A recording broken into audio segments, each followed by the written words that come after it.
Hello mga kakunyang! Ito po ulit ang inyong kunyang Gigi at your service. So, sa first video po natin is meron po akong shinare na apps. Paano mag-apply direct hire dito sa Hong Kong, ano? So, eto naman, apps din siya, pero meron pong konting difference dun sa first apps na shinare ko. So, eto naman, mas bet ko tong apps na to kasi for me, mas mabilis po siya. Tapos, may communication po kayo ni apps. Magchat-chat po sila sa inyo, yung customer service. Kung mag-update po sila kung may employer na kayo or wala pa. Tapos, kung wala pa,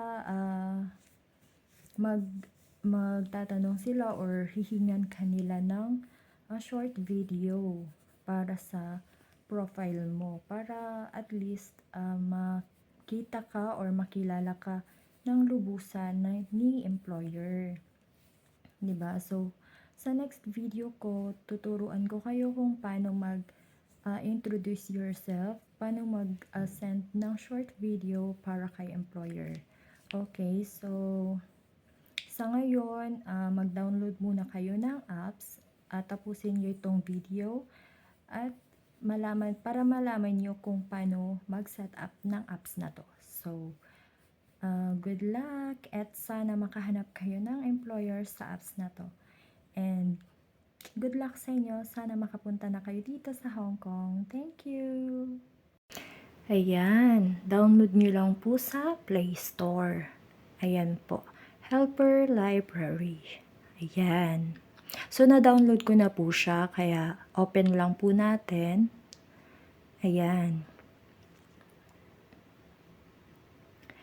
Then, after po, punta po kayo sa personal details. Bali po, fill upan nyo lang po yung mga personal details nyo. Yan. Tapos, yan. Fill upan nyo lang po yan. Then, after, dyan na po kayo sa job alert. Ayan. Marami pong pagpipilian dito na mga employer. Ayan. So, makakapili ka po dito kung gusto mo yung employer na yan or hindi. Kung bet nyo naman, lagay nyo po, click nyo po yung I am interested. Pag hindi nyo naman bet, o di wag kayong mag-apply. Proceed kayo to other employer. Ganun lang. Ayan po. So, makikita nyo naman yung job description nyo. Kagaya ng employer na yan. Yung babantayan mo is 9 years old girl, 7 years old boy. Tapos, magsisend and pick up ka lang sa school. Tapos, prepare dinner. Yan lang po. Makikita mo talaga lahat. So, yan. Yung salary mo. So, back naman tayo. Ayan, marami po kayong pagpipilian ha. Yan. So, mas maganda, araw-araw mag-apply kayo. Araw-araw mag-click kayo para mas mabilis yung application nyo. Yan. Ito naman mas malaki sahod oh. Tignan nyo, 5,000. Yung sahod niya. Yan. Makakapili ka. So, mas madali. Ang kagandahan lang po dito is pag direct hire ka, lahat ng gastos ikay employer.